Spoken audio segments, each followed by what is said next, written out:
As you guys can see, new background here. I think this is probably how it's going to be for a while now, and to be honest, I am not mad about it. You got the Blue Jays, and they won the World Championship in 1992 right here. That's beautiful. Beautiful front page of the Toronto Star. And you got all these different hats here. Some you may recognize, some you may not. But anyway, let's talk about how the Raps are going to Wingardium Leviosa Washington's ass tonight.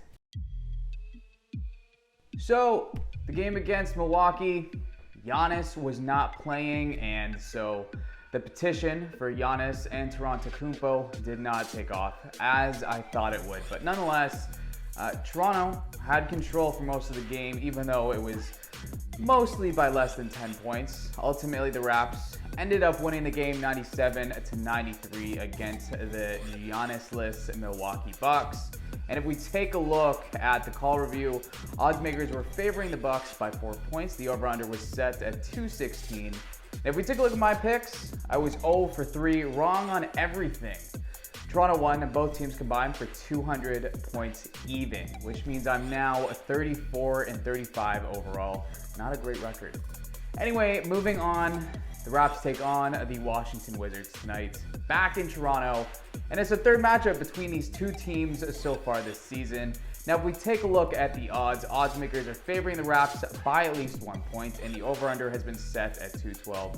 Now, I'm going to go with the Wiz because they have no injuries, whereas Toronto is missing OG and Khem Birch. On top of that, Toronto's home record isn't pretty. They're tied with 5 other teams for the most home losses this season at 8. The Raps are also 0 for 3 in Sunday games, averaging just 101.3 points per game and losing by a margin of just over 13 points. In terms of the over-under though, I'll go under since both teams have combined for an average of just under 209 over their last 10 games. In terms of what the Raps can do on defense, I would say make sure you're guarding the paint. Lock it down. Washington is 3rd in the league right now, scoring 50 points per game in the paint.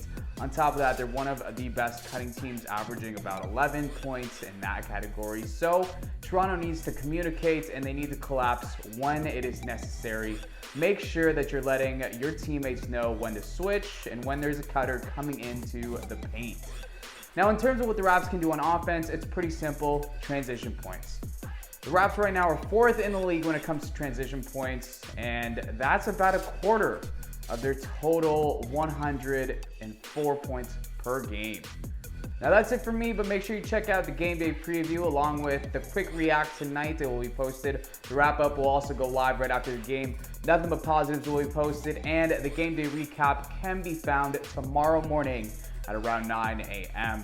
All that great content can be found on RaptorsRepublic.com. But in the meantime, hit that subscribe button down below and catch me next time on the lineup when the Raps take on the OKC Thunder.